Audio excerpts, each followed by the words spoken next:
नमस्कार। आज हम भारत की इंजीनियरिंग दुनिया में एक बहुत ही दिलचस्प चीज पर नजर डाल रहे हैं, नया पंबन ब्रिज। हमारे पास इसके उद्घाटन और कुछ खासियतों पर एक लेख है, तो कोशिश रहेगी कि समझे कि आखिर ये पुल इतना अहम क्यों है और इसमें नया क्या है।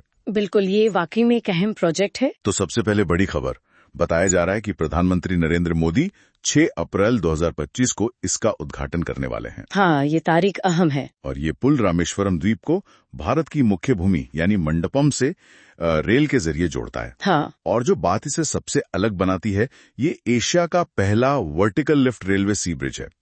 सुनने में ही काफी भारी लगता है। बिल्कुल भारी। और ये उस पुल की जगह ले रहा है जो 100 साल से भी ज्यादा पुराना था। 1914 में बना था। सोचिए, 1 सदी। 100 साल। हाँ, और दिलचस्प बात यह है कि इस नए पुल की उम्र भी करीब 100 साल ही आंकी जा रही है। अच्छा। हाँ, यानी ये भी अगली सदी के लिए तैयार किया गया है एक तरह से। ठीक है, तो ये 100 साल का फासला सिर्फ उम्र का नहीं, तकनीक का भी होगा, जाहिर है।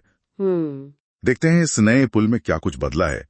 करीब 2 किलोमीटर से थोड़ा ज्यादा है ये, 2.08 किलोमीटर। हाँ, लगभग 2.25 किलोमीटर। और इसे बनाने में 535 करोड़ रुपए लगे हैं। अच्छी खासी रकम है। रेलवे ने फिलहाल 75 किलोमीटर प्रति घंटे की स्पीड लिमिट रखी है इस पर। हाँ, वो ऑपरेशनल लिमिट है। पर सुना है कि ये पुल 160 किलोमीटर प्रति घंटे की रफ्तार झेलने लायक बनाया गया है, मतलब डिजाइन स्पीड ज्यादा है। बिल्कुल बिल्कुल, इसमें वो पोटेंशियल है। और वो जो वर्टिकल लिफ्ट वाली बात है ना, हाँ, वही इसकी सबसे बड़ी खासियत है।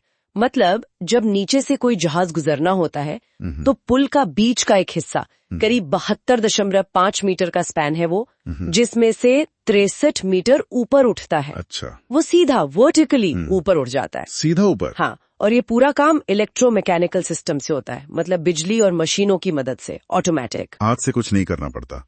सुना था पुराने वाले को खोलने में काफी लोग लगते थे। हाँ, अरे पुराने वाले में तो कैंटिलीवर तकनीक थी, जिसे 14 लोग मिलकर लीवर से चलाते थे। अब सोचिए जरा। 14 लोग? बाप रे। हाँ, अब सोचिए, ये नया सिस्टम सिर्फ 5 मिनट में पुल के हिस्से को 17 मीटर ऊपर उठा देता है। 5 मिनट में 17 मीटर? बिल्कुल।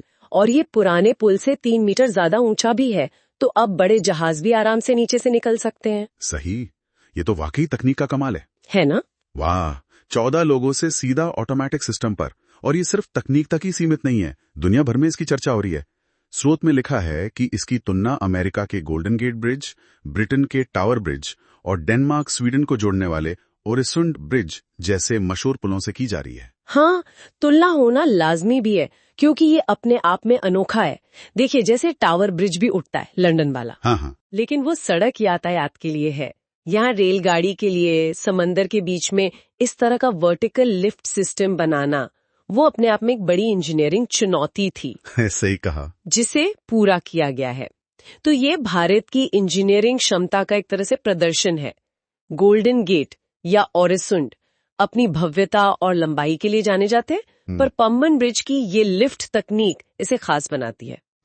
अगर इसे बड़ी तस्वीर में देखें तो ये सिर्फ पुराने की जगह नया पुल बनाना नहीं है, ये एक बहुत बड़ा तकनीकी अपग्रेड है। बिल्कुल, पुरानी मैनुअल व्यवस्था से पूरी तरह ऑटोमेटिक, बिजली से चलने वाली व्यवस्था। सही। इससे न सिर्फ काम तेज होगा, पुल जल्दी उठेगा, कम लोगों की जरूरत पड़ेगी, बल्कि ज्यादा बड़े जहाजों के निकलने का रास्ता भी खुल गया है। हाँ, ये कनेक्टिविटी के लिए बहुत जरूरी होगा। बिल्कुल, रामेश्वरम और आसपास के इलाके के लिए कनेक्टिविटी और व्यापार दोनों के लिहाज से ये बहुत अहमियत रखता है।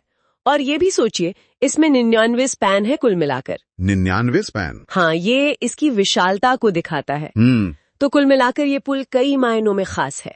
एशिया का अपनी तरह का पहला वर्टिकल लिफ्ट रेल ब्रिज। हाँ जी। जो तेज ट्रेनों और बड़े जहाजों दोनों के लिए रास्ता आसान करेगा। सही।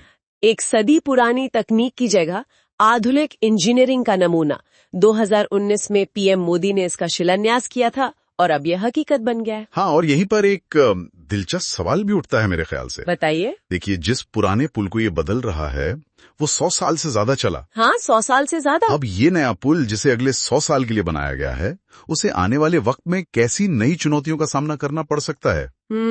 ये सोचने वाली बात है। सोचिए, समुद्र का बढ़ता जल स्तर, जहाजों की बढ़ती आवाजाही, या शायद ऐसी कोई तकनीक जो आज हम सोच भी नहीं सकते।